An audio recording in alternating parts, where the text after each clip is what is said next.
कश्मीर में एक बार फिर बीजेपी के नेता निशाने पर आ गए हैं। कुलगांव में बीजेपी के युवा मोर्चा के महासचिव समेत 3 नेताओं की आतंकवादियों ने हत्या कर दी। सुबह एनआईए ने कुलगांव में की कुछ ठिकानों पर छापे मारे, लेकिन शाम होते होते तीसरे हत्याकांड की खबर सामने आई।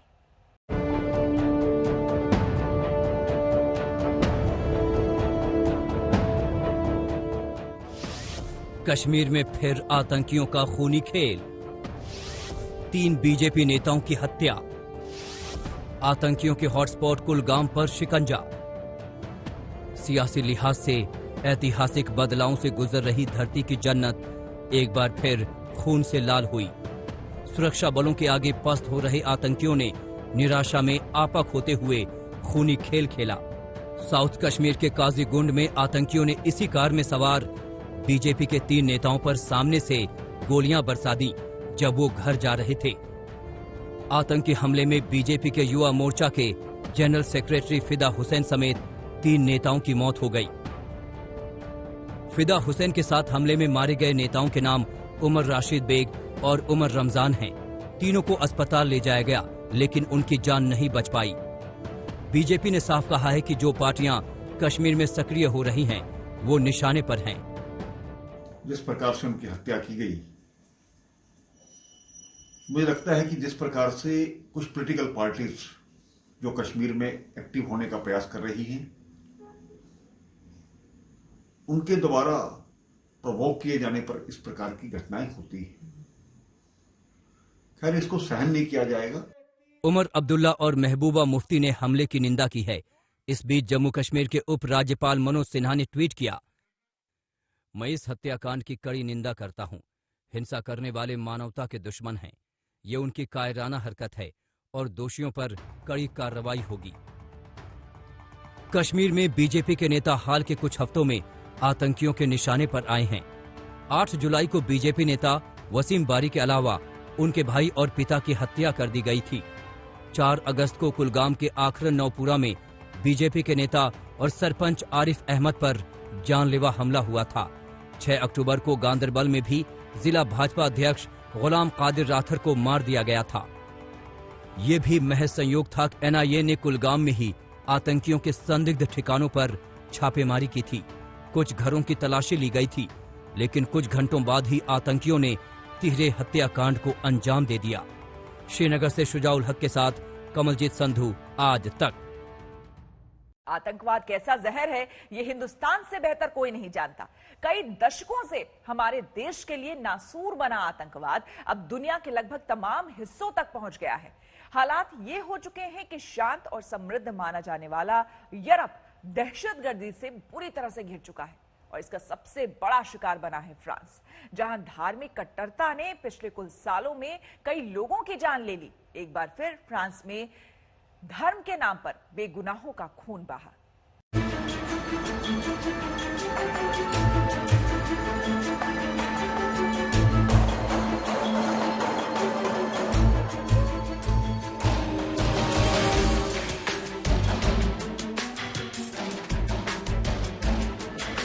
फ्रांस के नीस शहर में सुबह का शांत माहौल एम्बुलेंस और पुलिस की गाड़ियों के सायरन से सनसनीखेज बन गया। नोत्रे दाम चर्च के बाहर मची इस खलबली से आसपास के लोगों को अंदेशा हो गया कि कुछ अनहोनी हुई है, लेकिन जल्द ही साफ हो गया कि ये कोई आम दुर्घटना नहीं, बल्कि एक आतंकी वारदात है। कट्टरपंथ की आग में झुलस रहे एक शख्स ने चर्च के अंदर खून की होली खेल डाली। भगवान का घर बेगुनाहों के खून से लाल हो गया।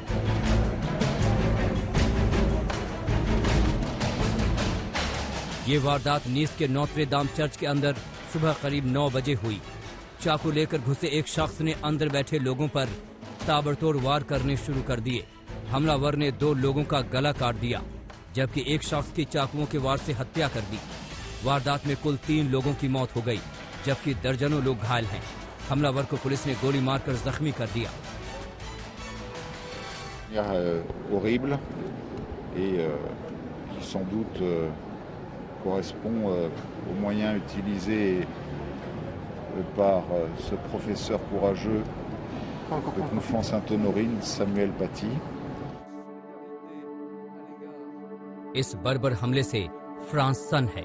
मृतकों को देश की संसद में मौन श्रद्धांजलि दी गई। नीस के हमलावर को पुलिस ने अस्पताल पहुंचा दिया है। वो कौन है, कहां से आया था, ये जानकारियां नीस की पुलिस ने अभी तक साझा नहीं की हैं। लेकिन उसके जहन में क्या चल रहा था और चर्च के अंदर ऐसी बर्बरता के पीछे उसका मकसद क्या था, ये एकदम साफ है। जीते जागते इंसान का गला चाकू से काटकर अलग कर देने वाले हमलावर के दिलो दिमाग में आईएसआईएस और तालिबान की तरह जिहादी जहर सवार था।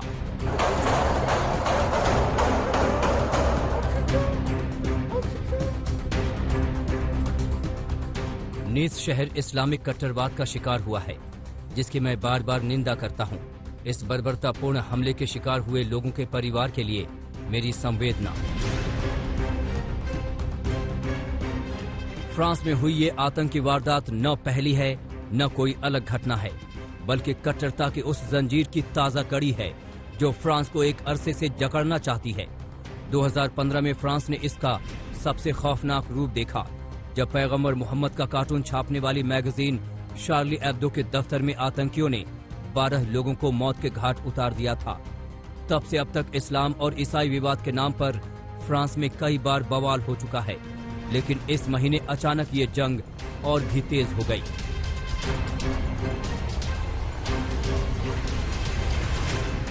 सोलह अक्टूबर को पेरिस में सैमुअल पैटी नाम के एक शिक्षक की एक शख्स ने गला काटकर हत्या कर दी और 2 हफ्ते के अंदर करीब 1000 किलोमीटर दूर फ्रांस के दक्षिणी छोर नीस में कल ये हमला हो गया। कल ही नीस से करीब 250 किलोमीटर एवियोन शहर में भी चाकू लहराते एक शख्स को पुलिस ने ढेर कर दिया। इन 3 घटनाओं में हमलावर एक जैसे नारे लगा रहे थे। En étant une fois de plus victime de l'islamo-fascisme. Il ne fait aucun doute que l'auteur de ces actes, qui n'a cessé de répéter en boucle devant nous Allahu Akbar alors qu'il était médicalisé sur place. आतंकवाद का दंश भारत भी झेल रहा है, लिहाजा France के जख्म भारत समझ सकता है। मैं फ्रांस के नीस में चर्च के अंदर हुए आतंकी हमले की कड़ी निंदा करता हूं। पीड़ितों के परिवारों और फ्रांस के लोगों के प्रति हमारी संवेदनाएं हैं। आतंकवाद से लड़ाई में भारत फ्रांस के साथ है।